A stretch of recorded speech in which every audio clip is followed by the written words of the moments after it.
Hello again, ladies and gentlemen. Can we talk about Gem and the Holograms? Yes, hello again. Can we talk about podcast here?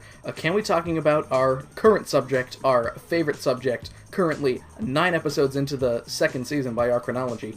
It is that neon nightmare, that pastel phantasm, that most 80s of cartoons in the air quotes classic sense. It is Gem and the Holograms. I am beginning to look a lot like Christmas Kristen.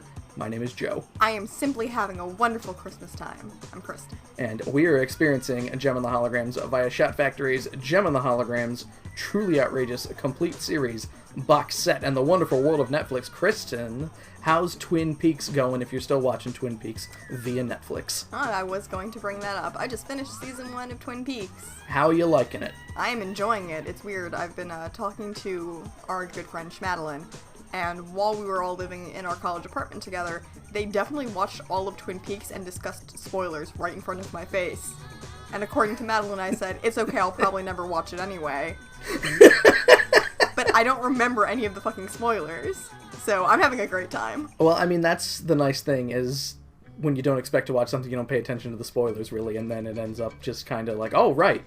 Yeah, just like how I think if I watched Breaking Bad, I would still probably enjoy Breaking Bad, even though I know almost everything that happens in it, but I don't know names and faces as much.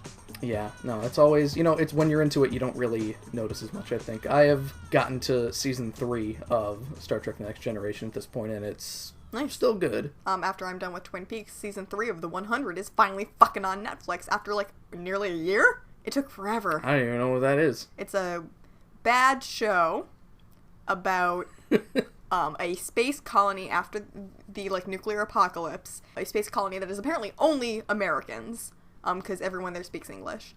And they have this law and order sort of setup where if you commit one single crime, no matter what crime it is, you get shot out into space. That reminds me of one of the first episodes of Star Trek The Next Generation where they go to a planet it's really peaceful, but if you break any law, you're put to death, and then Wesley Crusher falls in some fucking flowers, and Picard has to be like, don't put the kid to death, please. Yeah, but if you are under 18 on this colony, you get put into, solitary jail cell until you turn 18, and then you're shot into space. But the air on the ship is beginning to run out way faster than they expected it to, so they need to send the 100 juvenile delinquents on death row, as it were, to the Earth to see if it's inhabitable, and teen drama ensues. Oh, wow, fun. Yeah. Yeah, no, nothing like that. No, it's no holding cell or anything, you just... It's like the colonization all over again, too, because it's like, oh, great, all of these, English-speaking kids who have been exposed to radiation for a really long time in space came to Earth. You motherfuckers think there weren't other people still living here? And everyone's like, you're on our goddamn land, go away. I feel like you've told me about this before, and it's just I probably have. I love talking about the 100. One of those things where the concept is just cool. And I made I don't think you would like it. It's way too teen drama-y. I would pick out certain episodes I would want you to watch because those get to the good point of, that kid just tried to hang another kid. I made a hand going over my head motion. This week, Kristen, we have Aztec Enchantment, and it might be an episode that kind of needs to speak for itself because, Jesus Christ, this episode, Kristen. Gee, goddamn. Goddamn. Yeah. Ooh. Hey, it's been a while since I've seen this episode. Joe? Yes. This is a bad episode. This is bad. Yeah, it might have all the highlights of, the bad shit that we go over. It's got an easily avoidable plot if characters stop to think. It's got offensive location-based clothing, which is... including a giant headdress for Gem, which... Whoop! Yeah, don't do that. It's got an annoying kid. Annoying one-off kid. Annoying one-off kid, yes. And not just annoying... if only they brought Ashley and she could have been the annoying kid asking to go to El Norte. Instead we get Danny too, this time speaking Spanish. We gotta face the fear. Again, this is our... We take the good with the bad. Exactly. You take them both and then you have the facts of life. That's what that's from! I'm sorry, I heard that recently and I was like, I know, I recognize that. What is it? Man, I've never seen Facts of Life. It is, the theme song to The Facts of Life, a show that I also have not seen. Great! Let's play the theme song! Me and my friends are Gem girls. Gem, Gem is my name. Exciting adventure, fashion and fame. Once you're a Gem girl, you're never the same. Come on and be a Gem girl. Gem, Gem is my name. Me and my friends are Gem girls. Gem, Gem is my name. Truly outrageous, that's a Gem girl. Glamour, fashion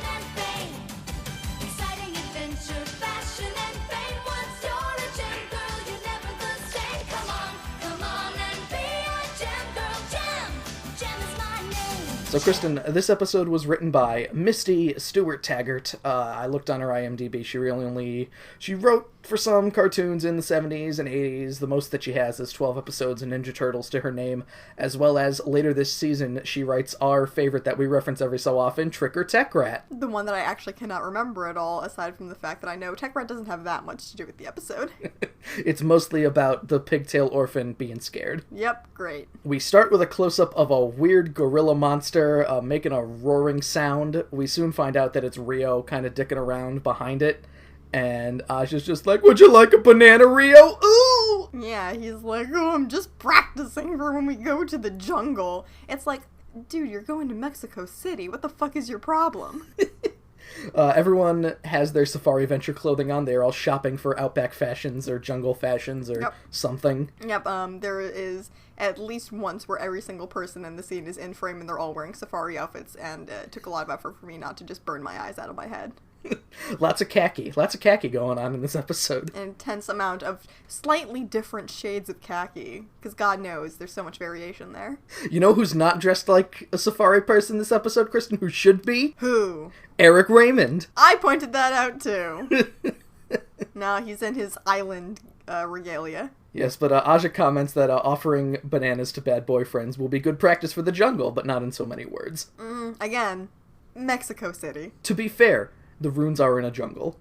I did have to look up, because I'm not one for geography, Kristen, but I did have to type into Google Mexican jungle, because I was thinking, like, are there jungles in Mexico? That seems really, I don't know. And at what point in Mexico are they? Southern, I assume? I didn't look to see where there were jungles in Mexico. You just got a yes. A hard yes or no on Mexican jungles. I didn't check and see if there were jungles outside of Mexico City. Okay, great. Jem is trying on a hat, looking in the mirror, and here comes Lindsay. She slides in from off screen. Here's Lindsay! Oh, good! And she's filming a thing for her show, I guess, about how Jem and Company are preparing to film video's newest rock music moving image film thing, definitely not a video. So, based on what happens here and how video kind of storms in like, haha, we're not telling you, Lindsay, because it's a secret. Lindsay was not invited to this little powwow. She just popped in. Lindsay she was walking along and she saw the pink hair of Jem and was just like, ooh, somebody get a cameraman, please. There's my best friend, Jem. And, Lindsay asks Jem about the video. She's asking if it's, is it true that it's being shot at a secret location?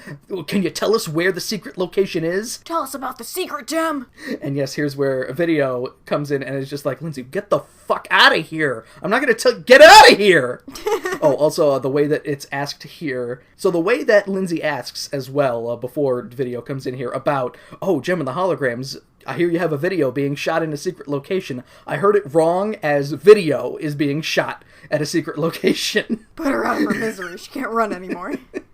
She's so hungry. I don't want to get too dark with this. Just right between the eyes. Yep, there we go. Clean. Simple. Lindsay asks why video is keeping everything so secret, and she says that this will be her entry into the International Rock Moving Image Festival. Rock video, not rock... Video made of rocks. Rock me video. Golem video. Rock, rock, rock. Rock me sexy video. It's apparently, Rio expounds that the International Rock Moving Image Festival award is the only award that video has not won, which means that her accomplishments also include a Nobel Prize. That sounds right. A Razzie. And a Teen Choice Award. And a Moon Man. And Jem further expounds that one of the rules is that two music moving images, can't be shot at the same location, which means that they are preventing sabotage from the competition. And considering what happens, video didn't do a very good job of preventing sabotage from the competition. No, you think she would be better at it by now. But also, that's a weird rule to have. I mean... What's the same location? Is it... Okay, can't film at the same single Aztec rune.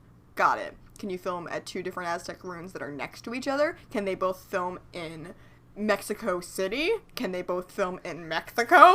Like, how far does it go? Hemispheres. There's only two entrants. Clash and video. Yep, that sounds right. And Clash didn't want to pay for a ticket to Europe.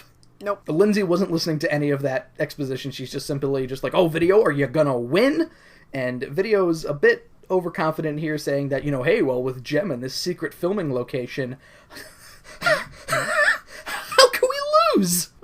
Me and my friends that I'm a fame fucker for. The cameraman with Lindsay turns to the hard camera, like what we're seeing, and it flashes for some... It's a very awkward transition that happens here, because it transitions to a photographer taking pictures of the Misfits, and he asks them to snarl, darlings! Well, joke's on him. Pizzazz has a perma-snarl. I thought at first he was saying smile, but he was saying it weird, and then Pizzazz was making fun of the way he was saying smile. Like, smarl! But no, it is snarl. Yeah, they're apparently doing a Welcome to the Jungle photo shoot or something. I guess they gotta get ready for... I mean, were they planning on filming a music video for Welcome to the Jungle anyway? Like... Wasn't that one of the songs they used in their Misfits movie? Yeah, that was a great success, wasn't it? Yep, big box office hit. The Misfits movie. The Misfits hit it big. I'm sorry, I forgot! About the title of the shitty movie. Yes. I don't blame you. After being asked to snarl, darling, Pizzazz says that she has been snarling basically constantly since she heard about Jem's secret video location shoot. Darling. And Jetta comments, "We should have been the birds on that cassette!" I forgot that video can be filmed on cassettes. That film can be filmed on cassettes, Kristen? No, I said video. Who? I'm not doing this. Pizzazz just fucks off the set at this point, saying she's hot and tired, and as she's walking out, she makes sure to knock over a light, and the photographer, of course, is just like, "Oh, you Misfits are murder to work with," which you'd think he would know. You'd think people would know that the Misfits are shitheads to everyone who's not the Misfits. You'd also think he would know better than to talk about the Misfits and murder in the same sentence without consequences. Like, yeah, they are murder. We don't see this cameraman again, Kristen, so take of that what you will. He's dead. Clash barges in. She's wearing her pink tuxedo. She wants to show off the new camera that her dad bought her to Pizzazz, and Pizzazz really don't give a shit. She's like, "Clash, I don't have time for your dumb garbage and your baby camera. Fuck off." They are continuing to be mean to her after the Father's Day episode. I do not know why. I guess Clash thinks this is like her big in. She's back in after this. So look, I got a camera and I scammed video again. She's retreading old ground, but that's all Clash really knows how to do. So, I mean, at least at this point, it also coincides with something that the holograms are doing, so Pizzazz is definitely... Well, okay, so at first they start leaving, and Clash is just like, "Well, aha, what about this? I can have you win the International Rock Music Moving Image competition with this camera." And everyone's like, "Yeah, okay, Clash. You're going to film us? Do you film anything? I don't think so." Did you go to film school, Clash, or did you go to cymbal school? I don't think so. How old are you, Clash? Also, Pizzazz comments that the last time Clash tried to film them, it was a disaster, and was that in the Starbright episodes? Did that happen off screen? I'm assuming it's talking about something off screen, because I can't remember anything. Clash doesn't refute that fact either, that it was a complete disaster. All she does is just say that she has Video's secret filming location, and she pulls a map out of her pink tuxedo. And says very quickly, so quick you might be able to miss it, "I got the location by disguising herself as Video's maid." Which I took as Clash lost a bet and had to be Video's maid. No, I took that as, why does Video have a maid? She's rich, I guess. I guess. Anthony Julian was just like, "I had extra maid money for the month, do you want it?"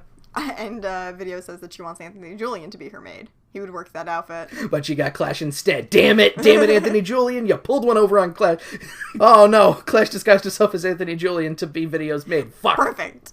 We horizontal wipe to Video. She is pointing at a place on a map of Mexico that says quite blatantly, Aztec runes. Great. You know, like how it's listed on a map. It is a newly discovered set of Aztec runes, and I guess they're hanging out at Rhea's house because her mom and dad are here, so, Kristen, this is a Rhea episode. Poor Rhea. I don't think she gets anything after this. Poor Rhea, yeah. As we move into the next scene, I was like, who the fuck is this man and woman? Are they, like, weird people saying, like, "Oh, here's what to expect when you go to Mexico," except with accents? And I was like, oh shit, no.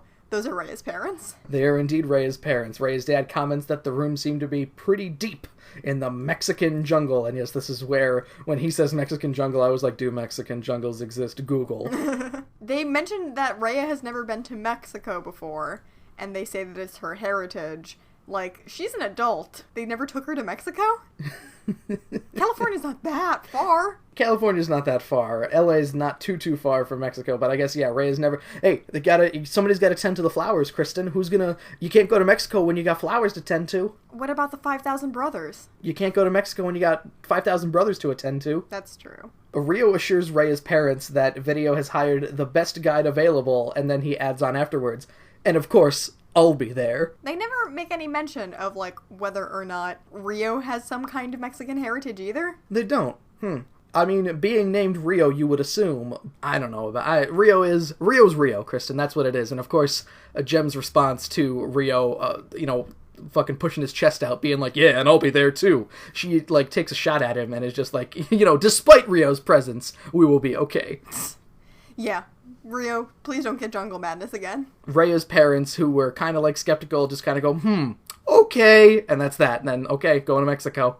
Like the Kung Pao thing? Like the Kung Pao thing, yes. Okay. Have a good time. Mexico's your heritage. Da-da. Hey, yeah. Apparently, Aztec pyramids are also your heritage. We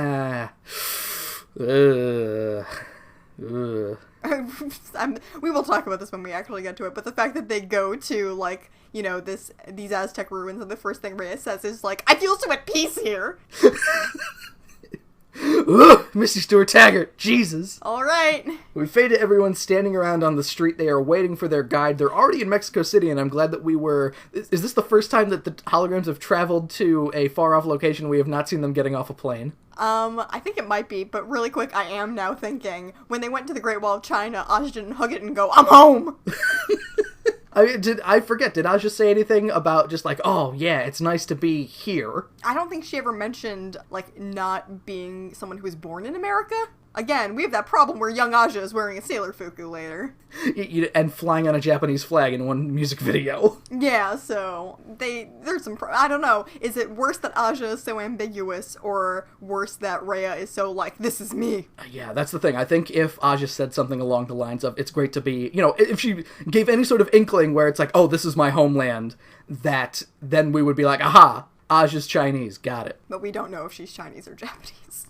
Still. The guide arrives as well. He is welcoming the crew to Mexico City. His name is Luis Geraldo, and Rhea is the first person to greet him and seems smitten, and Aja is once again... Did she do this to Shannon and Anthony Julian too? Or she's just like, aha, people of the same race. Matchmaker! Maybe, I can't remember if that was Aja or not, but yeah, she's like, oh, Rhea's gonna love it here.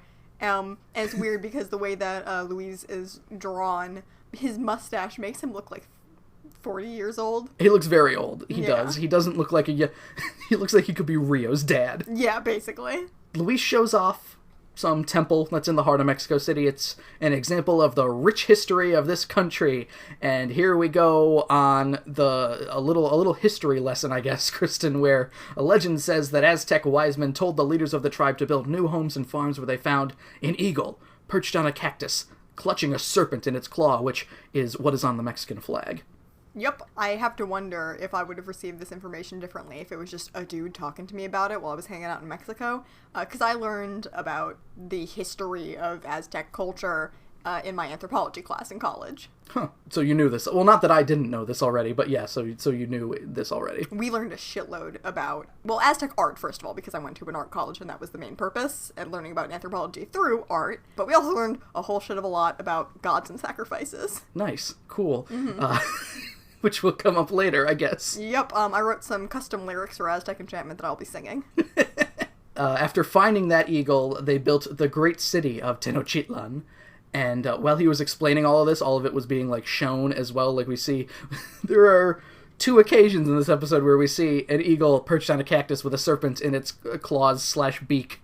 And, cool, I guess? Yeah. I think that's a very cool origin story. Oh, yeah, no, it's a cool origin story. It's just, it feels, like, forced in the way that it's being told here. Oh, yeah, definitely. It's like, let me tell you about this shit. Like, they didn't do any reading before they came there, which they really should have. I mean, you're gonna put on these, cool Aztec costumes later. Maybe learn something about the culture before you're like, dress up time! A video on the holograms did a lot, actually, of assumptions, I guess, or just not planning ahead, which comes to bite them in the ass here in this episode. Yeah. Kimber asks where the hell Tenochtitlan is, and she doesn't do a very good job pronouncing it either. I don't have what her enunciation was here, but it was very bad. Where is tectonic plates anyway?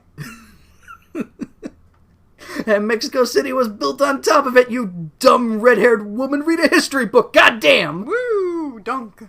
Not in so many words, of course. Of course. We transition to Luis driving everyone out in the desert. His car bears the emblem of the eagle with the snake as well, but not like the full Mexican flag, just that emblem on the front of a green Jeep, which kind of makes it blend in a bit. Cool. Camo Jeep. Camo Jeep. Oh my god, a flock of eagles is flying towards us and they got snakes! Oh Run, shit! run! They'll be stopping at a village for lunch soon around the next bend, but as it so happens, Kristen, there was an earthquake the previous week, or a few weeks ago. I believe he says a few weeks ago. Yeah. Which makes this a little weird, because the village is in quite a state, completely fucking destroyed. It looks like a ghost town. I don't know if anyone's here, other than Paco. Yeah, they're like, oh no, this town. Well, shit, we probably should have checked on it, considering the earthquake was like a couple weeks ago, huh? I guess everyone's dead. First of many instances where it's like, you would think Video was planning this trip for God knows how long, and if she knew, hey, there was an earthquake around that area a few weeks previous, she would call Luis or something and be like, hey, you mind going to the ruins to make sure that it's okay? Or at least, like, checking to make sure that the bridge wasn't destroyed. Yeah, well, I mean, it isn't destroyed, but still. But someone would need to go check still, because they literally drove there and Luis was like, I hope the bridge is okay. I mean, I had weeks to check, but... But I didn't. Did not. Video says she's gonna go get her camera because shots of the village might get people to send food and clothing to help. And, Kristen, I don't know, this seems a little... Look at this white lady who cares so much. Yeah, Video puts on her white savior cap and is like, I'm going to do it. Mexico isn't some third world country, Video. I think they could, I'm sure they'd appreciate the help. But yeah, you're kind of acting a little... Yeah, considering this town appears to not even exist anymore with the devastation. Video moves a bag of apples aside in the truck bed as she's looking for her camera, which it's not in a box or anything. The camera is just out. The camera is just in a truck bed in the middle of the goddamn desert. That is not proper camera care, Video, goddamn! The jostling from the Jeep makes the video quality better. Makes the film quality better, Kristen. Shut up! Oh, well, she's rooting around looking for something else. Some kid runs in and steals the bag of apples and the camera. This is Paco. He's going to be around for the rest of the episode. Fuck this guy. Fuck. Yeah, so Shit. a little bit of a chase ensues, and I said, nice job, kid. Now Video won't save your town with her weird in the arms of an angel thing. And he trips pretty soon after and drops everything, but he still picks the camera back up. I assumed he was stealing the apples because his village is in ruins and he might need to eat. I don't know. But, yeah, he picks the camera back up and starts running again and climbs through some closed space and some rubble. And he thinks, he looks around like, haha, I lost him. And somehow, Luis heads him off at the pass and is just, right in front of him. He is a small kid. They are traditionally not that hard to catch. They don't think strategically. Don't you remember when Jem couldn't catch Bonnie from jumping into the lion pit, Kristen? Or the bear pit? Fuck! It was the bear pit. Thank you. You don't even remember. So Luis picks up the kid and he's just like, well, what's going on here, kid? What do you got? Why are you stealing shit? And here, Paco's first words, Kristen. Paco, find camera. And as if you were worried that things couldn't get worse from here, Video replies, Paco took camera. Great. Now I'm not making my video, and you guys can all not get food and clothing from benevolent white people. Good job, Paco. Jem even has to be like, okay, all right, Luis, you can put the boy down now. That'll be good. You don't have to. You can put him down. Put the kid down. I know he took the child put down. the kid. Don't throw him in the ravine, Luis. What do you, Luis? Luis, stop! Where'd you get that rope? Oh no! Did you just have that in your pocket? Thankfully, that all does not happen. He sets Paco down. Rhea walks over and asks if Paco speaks English, and Paco, again, is just like, you betcha Paco speak English, I'm smart. Yeah, and you, I guess, would assume that Paco only speaks English because the cartoon wouldn't be very easy for kids to follow if he didn't. Probably, and it's do you think they had a little, writer's powwow, and it's like, so we need the kid in Mexico to speak English? It has to be broken English. Yeah. Does he need to speak English well? I mean, please, he's a mother and fatherless child living in a town that was destroyed. Of course he wouldn't speak good English. Video snatches the camera away from Paco, and he's got some splaining to do. So we fade to Paco, who is now enjoying a nice meal with Jem, repeating what was said to her during that transition. Presumably that Paco does not have a family, and everything's fucking destroyed. He seems weirdly cavalier about it all. Yeah. I think Paco was the earthquake. Paco was the Aztec ghost all along. It's me. Paco asks if they're from America, from El Norte, which he says a lot, which I feel weird saying, because, Yeah, isn't that a thing that happens a lot in Peace Walker? like Chico saying that a lot? I don't remember. Or what is it? I do know that they say La CIA for the CIA. Or Amanda? I don't know. It's been a long time since I played Peace Walker. Paco sounds a little bit like Chico. I'm a boy! As shitty as Chico is, I think I'd take him over Paco. Chico can shoot guns, so... When it's confirmed that they are from El Norte, he's just like, oh, take me to America. Everybody's rich and has big houses and big cars and... Okay, slow down, kid. We need to go through the arduous process of getting you a passport first, so, I don't know if you've kept up with current events in the United States lately, but, oh boy, you're not going to have an easy time with this transition. Also, I'm sorry, Paco, Starlight House is only for girls. Also, you don't just get rich by going to America, Paco, says Rhea, and Paco's just like, what? Huh? What do you mean? That seems impossible. I'm pretty sure I'm right. And he is none too happy when Jem is just like, yeah, no, stay here, creepy kid. No, thank you. Yeah, they all decide that the village will care for him, which is funny, because what village? Yeah, he runs away, and Jem jumps up to go after him, and Luis is just like, no, there's nothing more we can do. He can eat some of the dead bodies. The village will care for him, yeah, he'll just... Eating corpses, there we go. That seems like his only option, because, again... No evidence that anyone is alive here. We fade to everyone driving along some cliffside. Video says that they need to get to the ruins by nightfall, and if there's any delay, she'll miss the festival. Kristen, when is anyone gonna edit this fucking video? Video doesn't need an editor. She edits in camera, thank you. Who do you think you're talking to? Luis says that if the earthquake damaged the bridge, then the shoot could be over before it's even started. And again, Kristen, why didn't anyone check? That's exactly what I was saying before. If Luis was such a great guide, you would think he would have been like, I should probably see if the bridge went out after a goddamn earthquake. No. He does repeatedly say, as far as he knows, it's the only bridge. He does. So much for a fucking... I think she got scammed, Kristen. Yeah, I think they're paying Luis too much. They hear some sneezing, and everyone turns around and goes, oh no! Paco's here! And he's just like, yeah, we're going to America right now, right? Yeah, hang loose, bro, yeah. Paco, we are literally going south. Video's pissed and says that they should go back, and suddenly Luis is all just like, oh no, the schedule, you need to uphold the schedule, we'll just take him and drop him off on the way back. It's cool for them to kidnap this kid, like, just for a little while. So we fade to the bridge, it seems alright, but as they start heading across, oh no, there's another earthquake! Oh no, they didn't notice that the bridge is actually made of plywood. It's a plywood bridge. Oh no, it's made out of plasticine and gum, shit! Toothpicks, I didn't notice. It's all toothpicks. Someone made a popsicle stick bridge and now it's going down. They put on the glue with the little cotton balls, too. This is a mess. Look at the googly eyes all over it. How did we not notice this? It looked strong from far away. The bridge starts collapsing. That is the end of segment 1, which is, I don't know if it came across in our slightly exaggerated retelling. The bridge literally starts falling away in chunks. It does. Not how bridge works. No. Not how bridge work. Segment 2 starts here. Luis throws the car into reverse to, fall back on the bridge falling out in chunks and not, collapsing on itself like a bridge normally would. Mm-hmm. I mean, it turns out all of the supports are really good, but as the middle falls away, everything else starts to fall away in sequence, which is very convenient. Like it's a Crash Bandicoot game. Good thing their car weighs 20 pounds. And they're A-okay, just barely. And Kimber does watch this through a gap in her hands that she has over her face. Rio commends Luis on his driving, but he laments that there's no way to get to the ruins now. And then they all see a helicopter.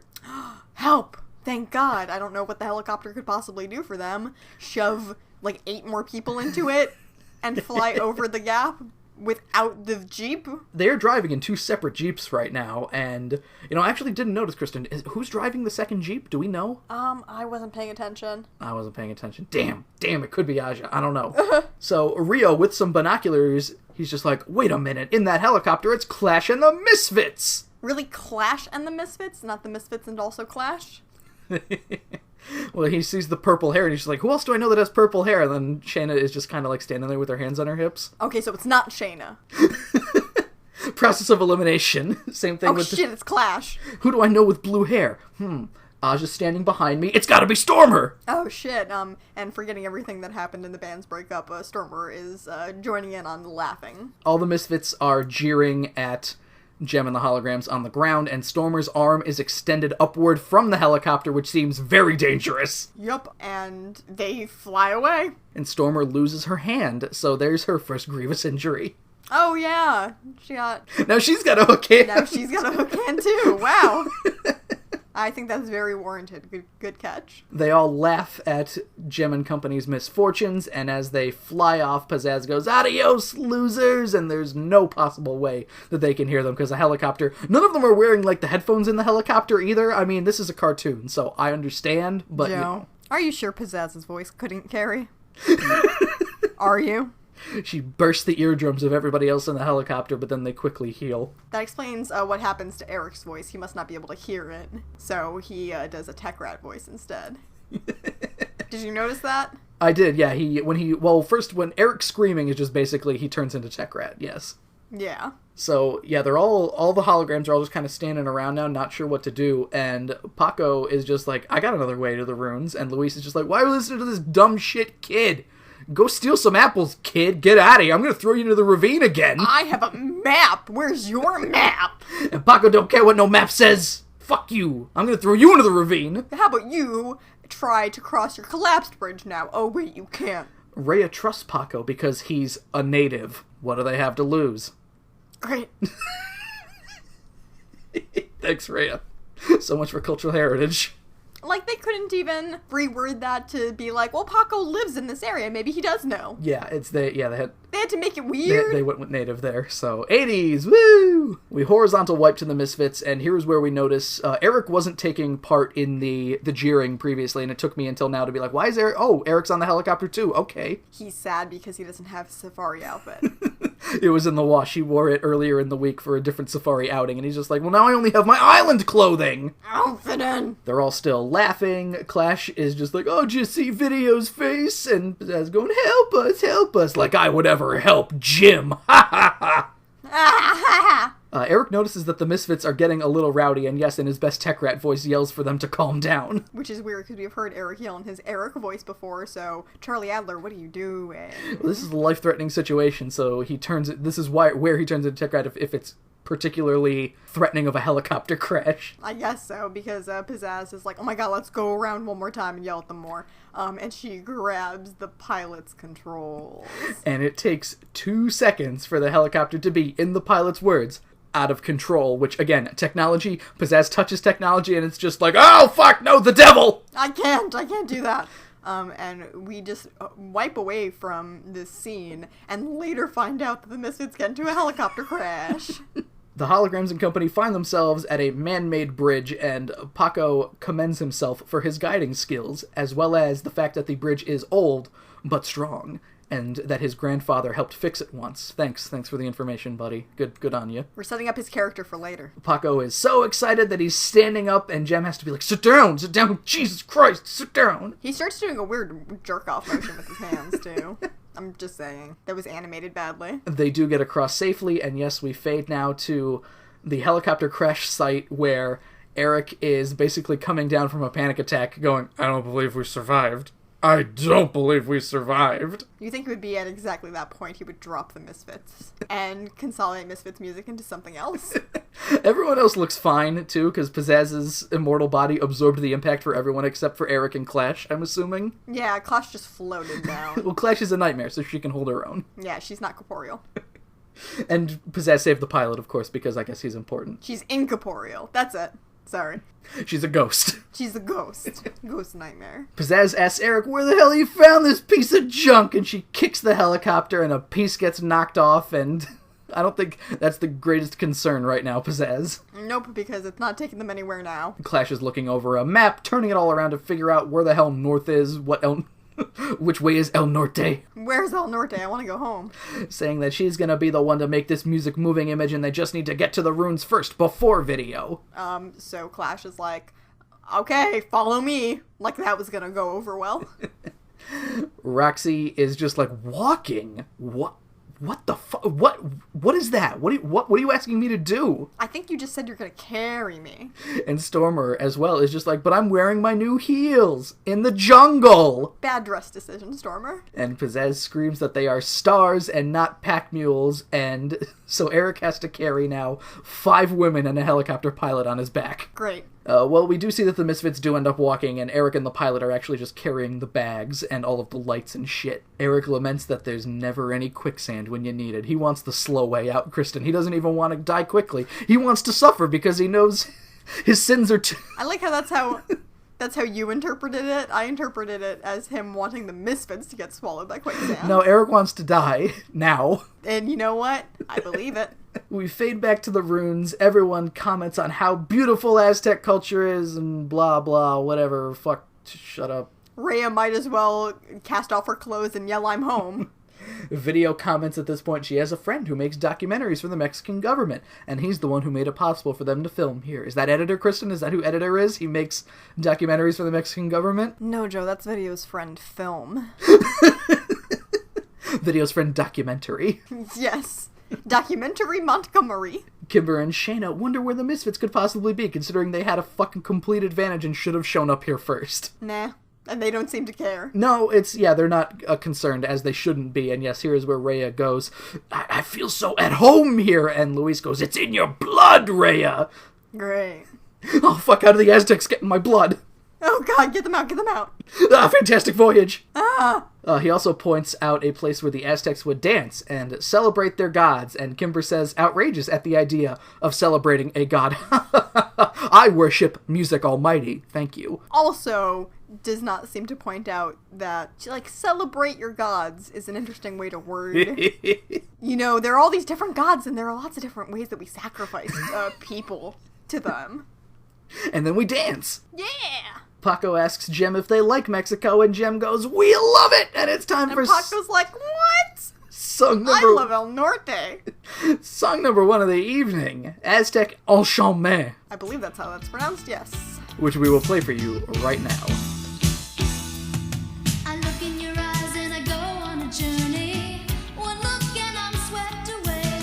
I look in your eyes and I'm transported. The modern world just slips away. Aztec enchantment has got me in its spell. Aztec enchantment, is it real? Who can tell? The pyramids that touch the skies, what a fantasy. It's Aztec enchantment whenever you're with me. A touch of your hand and I feel like flying. One touch and I'm off the ground. A touch of your hand and there's no denying. There's magic all around. Aztec enchantment has got me in its spell.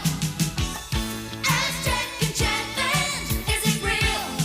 Who can tell? Kristen. Kristen. Kristen. Woo!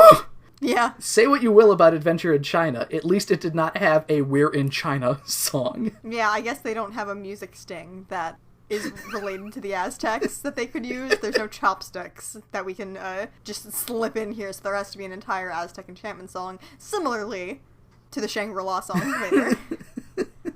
Could we say the same for the Mardi Gras song, too? Probably. I don't remember that episode. You always bring it up and I can't remember it. Twilight in Paris does come to mind as well as a song of, we're in a location song and we can't use a themed kind of music. I guess so. Yeah, just, we're here at a thing. Here's the thing that's here where we are. Culture. I love it. Except it's not offensive when it's in Paris. Yeah. Except it's Paris is a place that people go as tourists and find romantic. That's a thing. Twilight in Paris could be a real song. Aztec Enchantment would be a song where if I saw it on an album, I'd be like, what the fuck is this song about? Is this a joke? If you want to write a song called Aztec Enchantment, I want to be educated, and I want you to tell me things about the Aztecs. It better be part of a rock opera. Yeah, please. Taking place on an Aztec pyramid. Rio and Jem are walking hand in hand outside of the ruins, and suddenly it turns into a scene from the past. Wow, Aztec Enchantment! Whoa! This is a great place to be romantic. We got a bird going crazy. A video is seen filming, but it looks like it's the past scene, so, what is she... Are these actors? Is this Is someone happening? filming video? What is this? Who watches the Watchers? Did I make that joke before? I don't remember. I think so. Luis is dressed in Aztec garb with Rhea by his side, and woo! Romance. Aztec romance. Enchanting Aztec romance. This podcast is going to set a record for the number of woo I do. Yeah, lots of woofs this episode. They look like they're gonna kiss, but Rhea runs away. There's the lyric, "A touch of your hand," as Rio and Jem hold hands again. And kiss, cause Aztec is so enchanting that they gotta kiss. It's like they wanted to do a location-based song, but looked into the things that they could talk about, and went, we can't put this stuff in a children's cartoon. Let's just say Aztec enchantment, and then talk about people who are in love. Ray and Luis are now running hand in hand as well. It zooms in on a stone carving tablet face that turns into Jem's face. I'm pretty sure that's one of the Aztec gods, but I can't remember which one, because it's been a while since I took that class. Missy Stewart Taggart was probably just like, carving. Face carving. The only name I can ever remember of Aztec gods is Quetzalcoatl. Yes, of course. The frame pulls out, and we reveal that Video is filming. That's it. They're all staring at the tablet at the end of the song, and that's it. Do you want me to sing you my lyrics? Oh, please, yes. Okay, I cannot remember the tune of Aztec Enchantment at all, so this is going to be my custom tune. Okay. Gonna shove a sacrifice down the stairs. Gonna get blood all over my robe. Aztec Enchantment.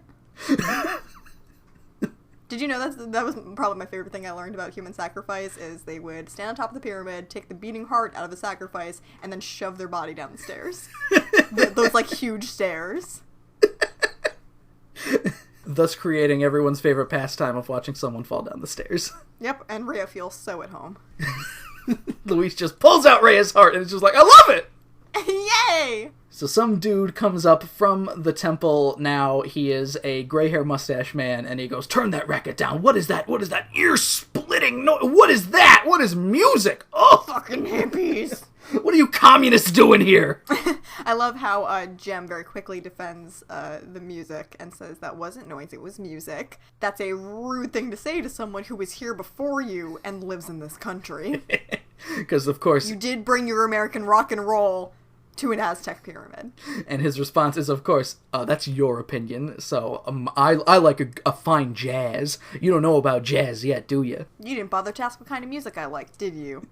No, you didn't. Frankly, I like bluegrass, and then he pulls out his banjo. Video introduces herself, and the man introduces himself as Dr. Balthazar, which, the way that his name is said throughout the episode, it sounds like Balthazar, but I checked, it is Balthazar. Yep. Paco hears doctor and goes, oh, is someone sick? And Rhea's like, no, he's a doctor of archaeology, you fucking dumb shit kid, like Jackie Chan in Jackie Chan Adventures. Learn about higher education. Oh man, I really want to rewatch Jackie Chan Adventures. It was on Netflix for a while, and I watched a fair bit of it, but this was like 5 years ago, maybe. How many seasons are there? 4? Jeez. That was a good cartoon. It was. Jem expresses that it's so exciting to meet him, and they can't wait to shoot the music moving image video by video here. Jackie Chan Adventures is no longer on Netflix. Damn. There's your Netflix update, and I'm sad about it. Kristen, isn't that what they just did? Is that not what Aztec Enchantment was about? Was they were filming the music video there? I thought so. Also, yeah, I did write a thing about, like, how about you film your video for your American rock band in fucking America? Like, do you really need to dunk on someone else's culture? Roxy puts it pretty succinctly later when she's just like, couldn't we have just done this on a set? Yeah, basically. Can't you put a set of a place no one has ever filmed before? Does that count? The doctor will not allow these runes to be filmed. It will bring tourists and treasure hunters. And I feel like when he says treasure hunters, they should have been like, what? Huh? What? Treasure hunters? Why? Rio says that they got permission from the Mexican government and they ain't leaving until everything is filmed that they need. I don't need to respect these ruins. The government says I don't. And Luis says that filming will start tomorrow, and the doctor warns them that they will regret coming to this place. And then he hurls his pickaxe into a pile of rocks. He seems friendly. We cut to the Misfits. Clash is celebrating because they found some runes and that Video is not here. And these are just different runes, I think, right? They're shittier runes. The shittier runes that that nearly kill them at one point. At several points, actually. Pizzazz threatens to break the camera over Clash's head or replace her head with the camera. She says that you'll be looking out of that camera. I assumed she meant, like, She's gonna get eaten by the camera. He's going to turn the camera into a living creature that will eat Clash's head. I think it would be funnier if she said that Cash was going to be filming through her mouth. As though, Pizzazz would make her swallow the camera. I think that would have been funny. Maybe a little bit too violent for the children's cartoon. Maybe that's how it was written, but they were just like, oh no, we can't have the implication that Pizzazz is going to shove a camera down a woman's throat. Yeah, that's a little bit visceral. Eric wonders what the hell video would want with this forsaken stinkhole. That's insensitive, Eric. It can't make money. It is worthless to Eric Raymond. Yeah, that seems to be the case. As usual. And Clash goes, well, it's different. Can't argue there. It's certainly runes. And again, Roxy does go, why can't we have just done this in the studio? She hates going outside. If that cream puff gem can perform in this swamp, so can I! Pizzazz, this is the jungle. This is not a swamp. It's a wet jungle. Hey, well, welcome to the jungle. Song number 2. Kristen, this is the first time I believe we've ever had 2 songs in one segment. This one is, of course, Welcome to the Jungle, a song that we've had before, which actually was shot on a set previously. Yeah. It's as though they're remembering that. There was fake danger in that shoot. This is real danger, I guess. And the song, still not great as well. I know that we have differing opinions on Welcome to the Jungle, whatever. Eric and the pilot are playing the part of Rio, setting up the lights here. Some snakes fall onto the Misfits. Some snakes falling. There's like a million snakes in the trees, and nobody noticed that, I guess. So do you think if Pizzazz grabbed one of the snakes in her talons and then climbed up on a cactus, they would build a new city there too? Are you saying Pizzazz is a harpy of some sort as well? Yes. Eric accidentally makes like a wall crumble because he's like standing on top of the pyramid thing and like leans on it, and it makes like debris fall down and nearly kill the Misfits. And Kristen, maybe that was on purpose. It's cool. I'm going to desecrate these ruins to disappear my Misfits problem forever. Clash slaps her camera a few times, like which I don't know what's going on with the camera. I don't see why there would be a problem with it unless it's. They're so proud of that animation they use it twice too. They are, and it's good animation, I'll admit. But yeah, they use it twice. A living vine tries to take Roxy's guitar as well. Feed me, Roxy. Feed me guitars. Feed me guitars. I'm starving. There's a scene of Pizzazz watching flames rage behind all of the holograms tied to wooden poles. Yeah. The Misfits are dancing in front of the flames. Gem is tied to a post and Pizzazz is still... Okay, so Gem is tied to a post and Pizzazz still misses, like snatching at her hair. Joe? Yes. Joe. Yes. The implication here is that the Misfits are going to kill the holograms, right? Rip out their still beating hearts and then shove them down a flight of stairs? I can't see it any other way. Yeah, like, I don't know what kind of imagery they were going for. This is what they ended up with. Clash tries to be, like, super deep and starts turning the camera for a canted angle, but, like, the tape falls out. That's a bad camera. You need a refund on that. That's because she hit it so many times. I guess so. She dislodged the tape thing. I remember how cassettes work. I don't think the tape can just tumble out unless we're really going upside down. The Misfits get chased by some jungle cat, and Clash does not seem too, like, disturbed by this. She still films all of it. She's not scared. And it does, like, a weird Jaws 3D, like whoa, the claw's coming at the camera, whoa, thing. Whoa! The jungle cat chases the Misfits up a tree, and they seem chill with that and just kind of pose in the moonlight. Which is weird, because it's not nighttime yet. And that's it. That's the end of Welcome to the Jungle. It is still a song. I think probably it's more apt here, because they are in a jungle and not on a set, but I don't know. I do have to say, looking at the time we've been recording so far, they sure do pack a lot of shit into this episode, don't they? They really do. They really do. And we're kind of, we're drifting in and out as well, and I guess, and it always happens to be where segment 3 ends up faster, because that's where most of the action happens, and we skip over, like... Beat, beat, beat, beat, beat. Right, exactly. So, we cut to video at this point, she yells, cut, and that they need to get ready for the next setup, and everyone is here wearing their period clothing, Kristen! Including the giant fucking headdress on Gem. I'm Quetzalcoatl. And Paco's here and he's just like, wow, this is kind of racist. Yeah, I'm not really comfortable with this. Can I go to America now? Or will this continue to be a thing in America? Rhea lets him know again, hey, we can't take you to America, so stop. That is kidnapping someone across the border. Like, we have a good reason for saying no, my dude. And he sulks and kicks the dirt, and Paco's just like, I will get to America, you'll see, I'll show you. And from around a dark corner, Dr. Balthazar Balthazar, yes. goes, "Psst, hey kid." Hey, kid, you want to push a pink lady down a well? It's me, Zipper. Oh shit, it was Zipper all along, Kristen. Oh, God. The doctor kind of, comes out of a corner and, leads Paco over and is just like, I can tell you a way to get to America. All you need to do... You want to go to El Norte? Zipper gotcha. All you need to do is do this. And he leads Paco into the temple, and Jem is just like, wow, the doctor seems a lot friendlier today, and a lot like Zipper, actually.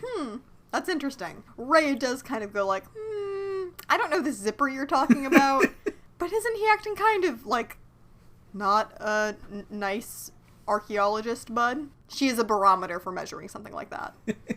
The doctor is drawing some kind of map in the sand on the floor of the hole in the log in the bottom of the sea, and there's a plan for Paco to carry out here, and if he does, he will take Paco to America, sounding very sinister whilst promising this. I'm evil. I'm Zipper. It's me, evil Zipper. We fade to Paco. He is leading Jem somewhere, and Jem's just like, why did I have to come alone? And Paco's just like, oh, look at this. Look at this thing over here. Hey, check this out. Check out these ruins. Goodbye! Jem, you naive asshole. Jem does do some pretty stupid stuff in this part here, where she just It goes... seems on the level. I don't find this suspicious at all, as she walks over to a well. The doctor wants to show her something at the well, and she walks over to this well and looks directly down into this well, and the doctor is here, and he's just... She does scream immediately upon seeing him before he does anything threatening. Yes, she does go, ow! You could just want to be talking to her about the well, and, giving her, like, a little crash course, and, like, oh, here's why this location is important to me, for all she knows. She sees him and goes, ah! Oh, Dr. Balthazar, of course. Hello, how's it going? And he goes, you see that there, Jem? You see that? That's the sacrificial well. It is so deep, it is nearly bottomless. Take a closer look! And he shoves Jem into the well. And it's like Joseph in the Amazing Technicolor Dreamcoat, where he gets pushed down a pit, too. End of segment 2. Joseph is falling down into a pit. Poor, poor Joseph. What you gonna do? Things look bad for you, Jim. Things look bad for you. Poor Joseph. Segment Poor Joseph. Segment 3 starts. She is still falling, and she hits the water totally fine, because as we know, Kristen, in a cartoon, if you hit the water from any distance, you are alright. No matter how shallow the water is, either. Only Stranger Things has pointed out that's not true. Well, that's not a cartoon. I know. Any media that I've ever seen. She starts calling for help as the doctor heads away, and everyone, we're back at the main camp, and everyone's searching for Jem. Rio uses some of his detective intuition that he learned from Bonnie to determine, I bet Dr. Balthazar is behind this. Oh, I did miss a thing where I said, after Jem fell into the well, now you're dead and it's your own fault. As we go back and they start to talk about Dr. Balthazar being behind it, I said, Rio, you're right, but also quick to accuse. Paco heads over to the doctor, and he's just like, hey, did I do a good job? And so what happened to Jem? What's going on with her? And the doctor very flatly is just like, oh yeah, she's taking a closer look at the sacrificial well, and he uses that exact verbiage. And Paco is just like, so all right, we're going to America now, and you promised. And the doctor's like, get the fuck out of here, kid. You thought my evil voice was promising you something and was gonna keep that promise? You need to watch more cartoons, little boy. Paco starts to ask, what happened to Jem? Where's Jim? What happened? And the doctor grabs Paco, but a lot of people grabbing Paco by the collar in this episode. Yeah, he's small and light. And he threatens to throw Paco down the well as well, or throw him in the ravine. And Paco starts calling for help. And Paco kicks the doctor and runs around to where the music video was being filmed to try and get help, but they didn't leave anyone behind there. Lots of everyone go in one place at once in segment 3 here. That's how you find a missing person. You don't split up, gang. Did they not learn anything from Fred from Scooby-Doo? Please.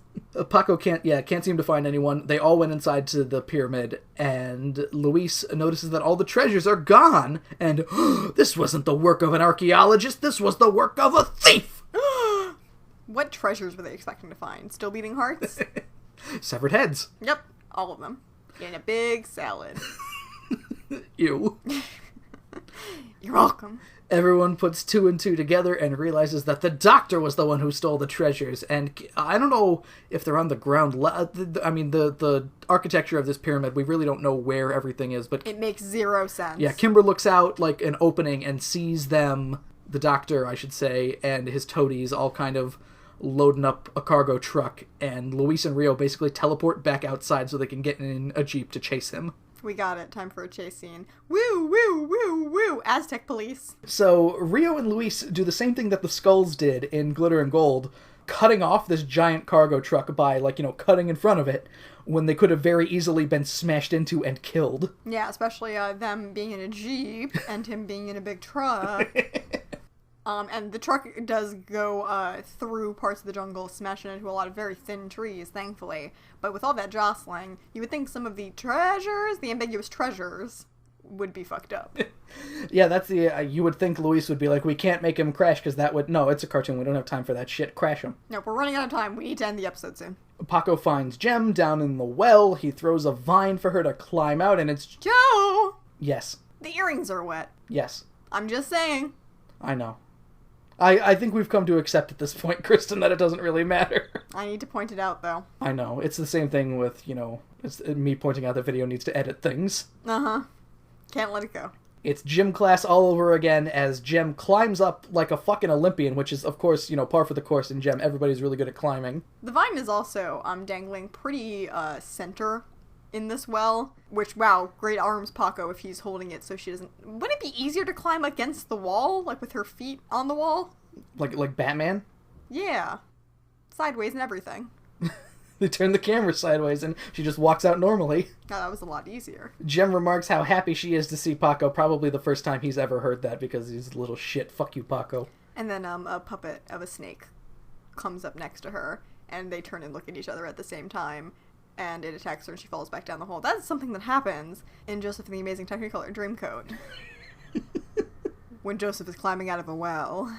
Thank you for keeping me up to date, because again, I don't remember anything from Joseph and the Amazing Technicolor Dreamcoat. You poor, poor person. We join everyone back at the ruins. Rhea chides the doctor. How can you call yourself an archaeologist and, steal from your own country, you bad man? Bad man. He does say that they can all split the profits if they just all leave now. You idiot. Everyone in the holograms is already rich. Rio, yeah, because They're rich enough to have morals. Rio's response is, I just want to know where Gem is, and for some reason, Kristen, everyone believes Dr. Balthazar when he's like, oh yeah, I will take you to her, and push you down the well too. Take you to her. Trap you in a thing. Just take you to her. Come, please, follow me. Right this way. And they untie him and everything. The doctor leads everyone into the temple, so clearly he has another trick up his sleeve, and we then see Paco leading Gem, and there's a weird thing that happens here where there's a clearly 80-yard line, and it's clearly also not Paco's voice explaining himself, of just being like, I'm sorry, he promised me that I'd go to America, or something like that. And it sounds kind of like Susan Blue doing it when she clearly wasn't the voice of Paco previously. They put together the episode first and they were like, oh no, none of this makes any sense. They come up on a dead end, and they're just like, what's happening? Gem's not here. And the doctor pushes a brick, which opens a secret tomb. Now, Kristen, there's a lot of... It's very dark at this moment, but we see very soon after that there's also torches basically everywhere in here. And I don't know if that's just new, if that's just something that they added in, but I don't know. Who knows? So yeah, so this dark tomb opens here, and they call for Gem, and there's a clear silhouette, and the doctor goes, there she is! And Kristen... Everyone, all 8 people. This is like the World Hunger Shindig all over again. All of them run in there, and nobody, no one pays attention to the doctor at all. Nobody stops to be like, wait a minute, this is like an old man. This isn't Gem. And when they turn around, boom, uh-oh, they got duped again by the doctor. And he closes a barred gate that wasn't there before behind them. This old man is not actually Dr. Balthazar. He is Ramon Chavez. Yes, that person I know. Who? Whom?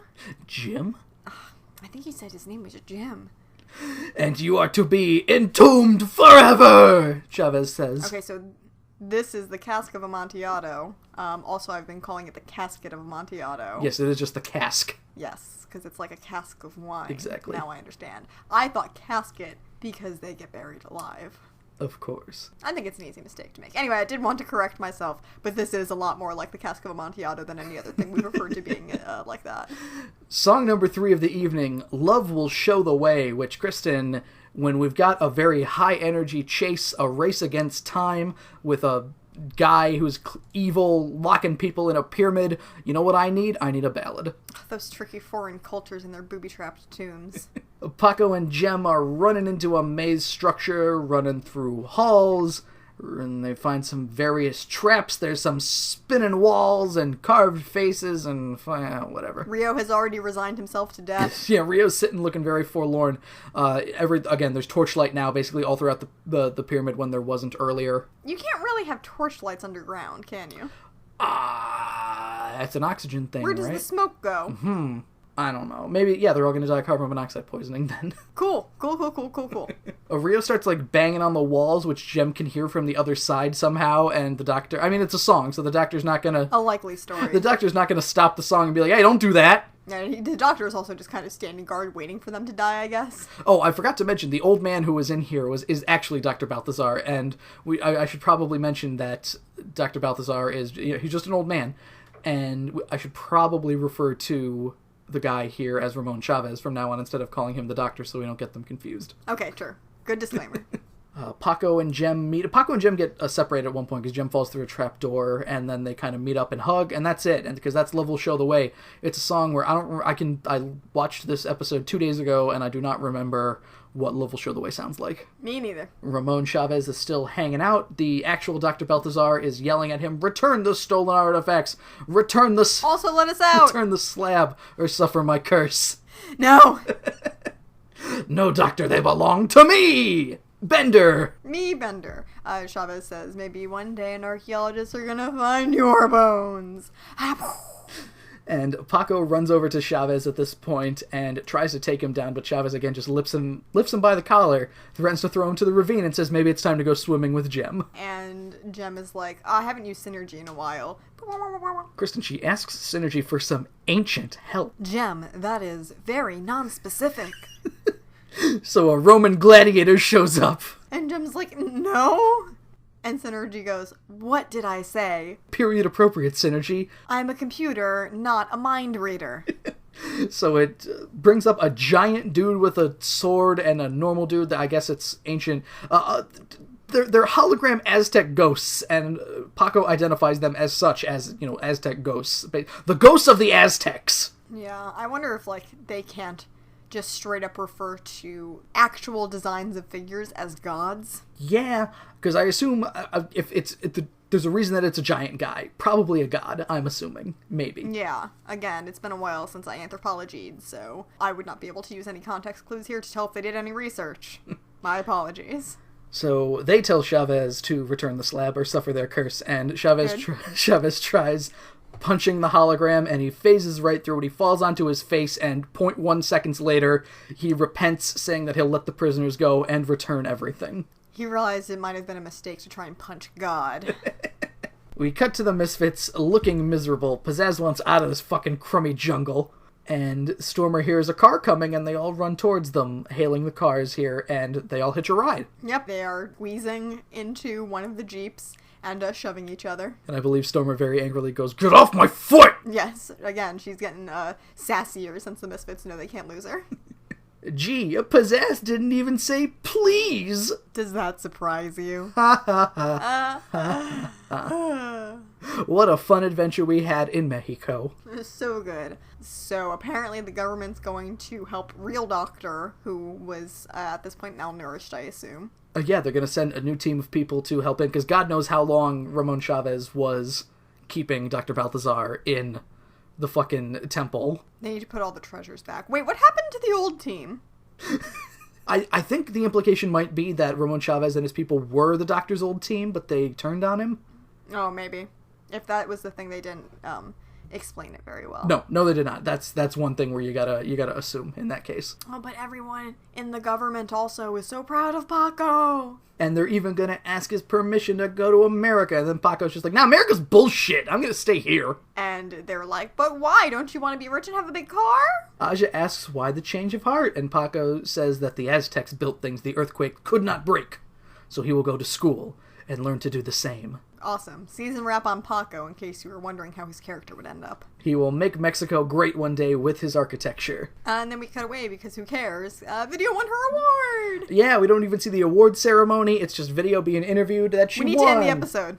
Yeah, the episode's over. And I'm glad that they at least didn't forget about the thing here, the main driving force of why they were going to Aztec Enchantment in the first place. Going to Aztec Enchantment? Is that the new name? Did they colonize it? That's the official city name, is Aztec Enchantment, after the gem song, of course. Uh-huh. They renamed it. What's she gonna do with the prize money, asks one of the people, and she says that it's going to Paco's education. But what they didn't mention is that the prize was actually a gift certificate to a Buffalo Wild Wings. Wings Beer Sports! Yeah! All of Paco's favorite things. We fade to Paco. He is in school learning about the same shit that Louise told the holograms at the beginning of the episode, and there's the bird snake cactus thing that Paco witnesses outside of the window. Kristen, this class is being taught in English. Yep. For ease of access. Why couldn't they put subtitles in? How about that? Wouldn't that have been nice? Kids don't like to read. That's a fact. Oh, we see that eagle with the serpent, and there's like a sunburst behind it, and I think it freezes on that, so I can assume that there's nuclear testing going on in the background. Hooray! Paco, you're gonna have to build really strong things if you want to withstand that kind of firepower. Or it's just the end of the world caused by a massive solar flare. Hooray! The rest of the episode doesn't exist. The rest of the season doesn't exist. Pardon me.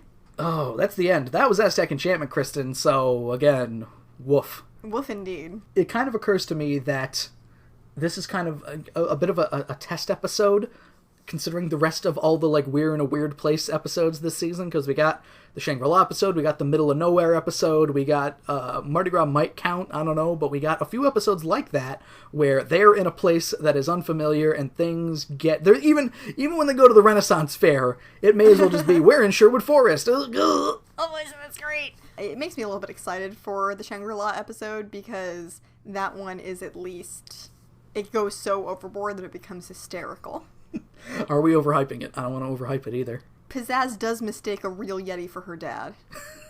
Kristen, how does this episode compare in offensiveness to Adventure in China? Well, I guess they do show an actual city. Yeah, they Remember, in Adventure in China, China was exclusively rural. China was exclusively the Great Wall and a city, and that's it. And rice patty hats, and that was all. Right. Okay. Yeah. At least they were kind enough to go Mexico City. Mm-hmm. I don't know what the landscape of Mexico looks like, so I don't know, how transitioning from being in Mexico City to the Mexican jungle to Aztec ruins would actually work. That's the thing. Maybe I should have looked at the geography. I didn't. I shouldn't take the cartoon's word for it, because it's probably wrong, but I will. Yeah, I would prefer to do my own research than trust a cartoon from the 80s. Well, now is the point in the evening where we will list off all of the fun contact things where you can find us. You can follow us on the Twitter machine at CWTAPod. You can follow me at Octopus, which is AWKTAPUS. You can follow me at FunnyGirlTM, like trademark. You can find us on the iTunes, on the SoundCloud, on the Stitcher Radio. Leave a rating, give a review, do whatever you feel like. You can also drop us a line, Gmail, cwtapod@gmail.com, where you can teach us how to successfully steal Aztec artifacts and how deep the sacrificial well really is. And I'm sure Joseph in his amazing Technicolor Dreamcoat can tell us that as well. Poor Jim said, what you gonna do? Speaking of, next week, Kristen, part 1 of season 2 of Gem is over. We are back to movies already. Jesus. Holy God. crap. God damn. Our last little parlay into Movie Land, we did not talk about what movies we were going to do because we were being sneaky with the whole John Travolta Nick Cage thing. Do we want to go back to announcing what movie we're going to do? I feel like it's a decent practice. It's a Christmas special. That's all we're going to do. That's it? That's it.